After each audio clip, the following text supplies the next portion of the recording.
कि ट्रेन के दोनों चक्कों के डायमीटर्स में अंतर होता है, माने कि एक छोटा और दूसरा बड़ा। दोस्तों, आपने भी कभी ना कभी ट्रेन के चक्कों को तो देखा ही होगा, जो एक शाफ्ट के जरिए दोनों साइड से जुड़े रहते हैं और दोनों चक्कों के अंदर की तरफ एक बाहरी हिस्सा निकला होता है। लेकिन यहाँ एक चीज है जिस पर शायद आपने ध्यान न दिया हो कि ट्रेन के चक्के सिलेंड्रिकल नहीं बल्कि कोनिकल शेप में होते हैं। होता ये है कि जब ट्रेन स्ट्रेट ट्रैक पर चल रही होती है तो सब कुछ नॉर्मल रहता है, लेकिन जब बारी आती है टर्न लेने की, तब लेफ्ट व्हील को राइट व्हील के कंपैरिजन में ज्यादा डिस्टेंस कवर करना पड़ता है, जो पॉसिबल हो पाता है चक्के के इसी कोनिकल शेप की वजह से। क्योंकि जब ट्रेन टर्न लेती है तब राइट व्हील लेफ्ट की तरफ खिसक जाता है और कोनिकल शेप के कारण राइट व्हील का डायमीटर लेफ्ट से कम हो जाता है और लेफ्ट व्हील बिना किसी स्पीड में हेरफेर किए डिफरेंशियल एक्शन की मदद से ज्यादा डिस्टेंस कवर कर लेता है और आपको ट्रेन में बैठे बैठे पता ही नहीं चलता कि ट्रेन ने एक टर्न लिया है। Fact number 9। दोस्तों, आपने भी सोशल मीडिया पर लोगों को दुबई जाते हुए और वहां पर इस स्काई डाइविंग का मजा लेते हुए देखा होगा। सिर्फ अपने पैराशूट पर भरोसा कर ये लोग आसमान से एक हवाई जहाज से कूद जाते हैं। लेकिन क्या आपने कभी सोचा है कि तब क्या होगा अगर उनका पैराशूट खुले ही ना? सिंपल आंसर तो यही है कि राम नाम सत्य हो जाएगा। खैर दोस्तों, जब पैराशूट न खुले तो पैनिक बिल्कुल भी नहीं करना चाहिए, नहीं तो जमीन पर गिरने के शौक से सब उथल पुथल हो जाएगा। इसीलिए बिना डरे हवा में ही एक्स पोजीशन ले ले। इससे कुछ हद तक आपकी नीचे गिरने की स्पीड कम हो जाएगी, जिसके बाद आप ये तय कर सकते हैं कि नीचे कहाँ गिरना सही रहेगा। ऐसे में पानी में गिरने की गलती तो बिल्कुल भी मत कीजिएगा, क्योंकि इतनी ऊंचाई से स्पीड के साथ पानी पर गिरना कंक्रीट की जमीन पर गिरने के बराबर ही होता है। इसीलिए किसी ऐसी जगह को तलाशिए जहां लंबे लंबे गद्देदार घास हो, या फिर स्नो, या फिर दलदल वाली जगह, नहीं तो किसी जंगल में जहां ऊंचे ऊंचे पेड़ हो, ताकि आपका पैराशूट पेड़ों में फंसकर आपको नीचे गिरने से बचा ले। खैर दोस्तों, एक फन फैक्ट ये भी है कि आज तक किसी ने भी पैराशूट न खुलने की कंप्लेन नहीं की। Fact number 8। दोस्तों, कैसा होगा अगर एरोप्लेन भी कुकिंग ऑयल से चलने लगे? जी हाँ, महंगाई को देखते हुए शायद ये थोड़ा एक्सपेंसिव हो जाए, लेकिन क्या ये प्लेन कुकिंग ऑयल से चल सकते हैं? तो इसका जवाब है हाँ, क्योंकि ऐसा 3 बार किया जा चुका है।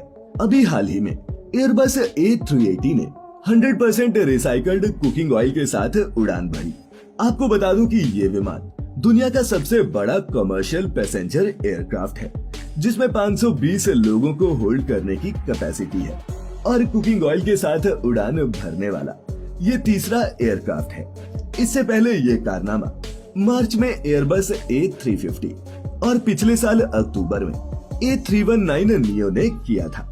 और दोस्तों, ऐसा नहीं है कि ये ऐसे ही कर रहे हैं। इन एक्सपेरिमेंट्स के बूते एयरबस 2035 तक जीरो एमिशन कमर्शियल एयरक्राफ्ट लाने की उम्मीद कर रही है, जिसे पूरी तरह से रिसाइकल्ड कुकिंग ऑयल से ही उड़ाया जाएगा। Fact number 7। दोस्तों, जापान इंडिया से बहुत आगे है और उनके आगे होने की वजह वहाँ के लोगों की मेहनत और उनके नए नए इनोवेटिव आइडियाज हैं। जैसे कि इस ट्रांसपेरेंट इरेजर को ही देख लीजिए, जिसे तैयार किया है जापानीज स्टेशनरी कंपनी क्लियर राडा ने। और दोस्तों, ऐसे ट्रांसपेरेंट इरेजर को तैयार करने की वजह भी कमाल की है।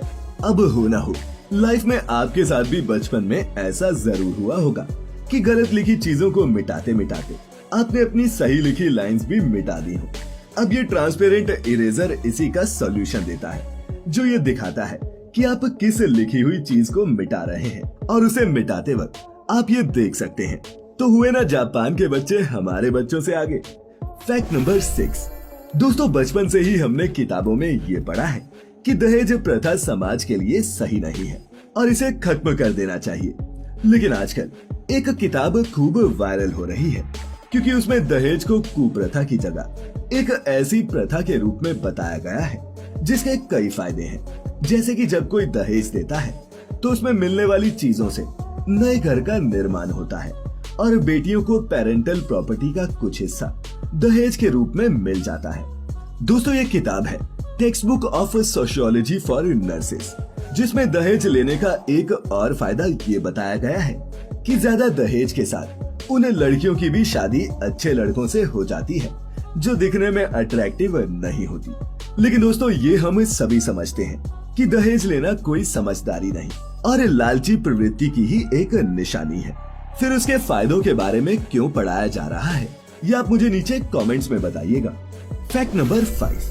दोस्तों, क्या आप जानते हैं कि दुनिया का सबसे लंबा पेड़ हेपेरियन, जो 115 मीटर ऊंचा है और लगभग 600 साल पुराना एक रेडवुड ट्री है, ये हम्बोल्ट काउंटी में यूरेका के नॉर्थ में रेडवुड नेशनल पार्क में एक दूर दराज हिस्से में लोकेटेड है और इसकी एग्जैक्ट लोकेशन को अब तक सीक्रेट ही रखा गया है ताकि पृथ्वी के इस सबसे पुराने पेड़ को सुरक्षित रखा जा सके।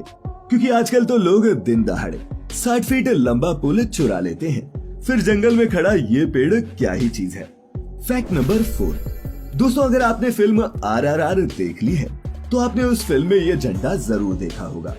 और आपको बता दूं कि फिल्म में दिखाया गया ये झंडा हमारे देश का पहला अनऑफिशियल फ्लैग है और ये झंडा 1905 में हुए बंगाल के विभाजन के विरोध का एक प्रतीक था। इसके अलावा हमारे फ्लैग से जुड़ी एक और रोचक जानकारी ये भी है कि इसी तरह का एक फ्लैग 1907 में भारतीय क्रांतिकारी भीकाजी कामा ने जर्मनी में आयोजित अंतर्राष्ट्रीय समाजवादी सम्मेलन के दौरान फहराया था।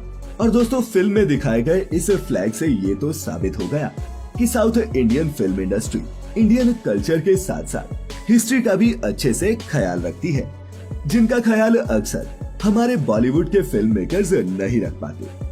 Fact number 3।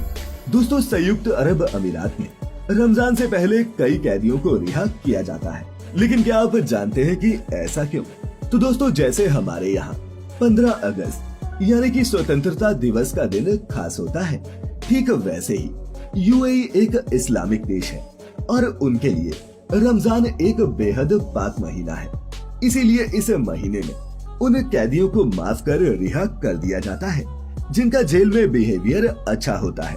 और इस साल यूएई की सुप्रीम काउंसिल के सदस्य और शारजाह के शासक डॉक्टर शेख सुल्तान बिन मोहम्मद अल कासिमी ने रमजान के महीने से पहले 210 कैदियों की रिहाई का आदेश दिया। Fact number 2। दोस्तों, अगर कोई कार लाख या 2 लाख किलोमीटर चल जाती है तो लोग समझने लगते हैं कि ये पुरानी हो गई। लेकिन आज हम आपको एक ऐसी विंटेज कार दिखाएंगे जो 5 या 10 नहीं बल्कि पूरे 48 लाख किलोमीटर चल चुकी है और आज भी दन दनादन सड़कों पर दौड़ रही है। दोस्तों, ये कार है 1966 में बनी वोल्वो P1800। पेशे से एक टीचर न्यूयॉर्क के ईव गार्डन ने अपनी इस लाल विंटेज कार की बस नियमित तौर पर सर्विस कराई और इसने 2018 तक उनकी मृत्यु होने तक उनका साथ दिया। उनकी मृत्यु के वक्त ये कार 30 लाख किलोमीटर से ज्यादा चल चुकी थी। Fact number 1। दोस्तों, आज तक आपने ऑर्गेनिक फल और सब्जियों के बारे में सुना होगा, लेकिन क्या आपने कभी किसी ऑर्गेनिक घर के बारे में सुना है? अगर नहीं तो आइए मैं आपको आज एक ऑर्गेनिक घर भी दिखा ही देता हूँ। तस्वीर में दिखाई दे रहे इस शख्स का नाम डॉक्टर शिवदर्शन मलिक है और इस तस्वीर में वो जिस घर के सामने मौजूद है वो सीमेंट से नहीं बल्कि गोबर के लेप से तैयार किया गया है। और इस कमरे को बनाकर तैयार करने में उन्होंने अपने बैल और बछड़े के 8 दिन के गोबर के अलावा मिट्टी, चूना व स्थानीय वनस्पति का इस्तेमाल किया और अपने इस कमाल के ऑर्गेनिक घर को तैयार कर सोशल मीडिया पर छा गए। और दोस्तों, इसी के साथ आज के हमारे फैक्ट्स का सफर यहीं खत्म होता है। वीडियो अच्छी लगी हो तो आप सब जानते हैं क्या करना है। मैं लेकर आता रहूंगा आपके लिए ऐसी ही इंफॉर्मेटिव इंटरेस्टिंग वीडियोस। तब तक अपना अपने चहेतों का ख्याल रखें, खुश रहें और वीडियो पूरी देखने के लिए आपका बहुत बहुत शुक्रिया।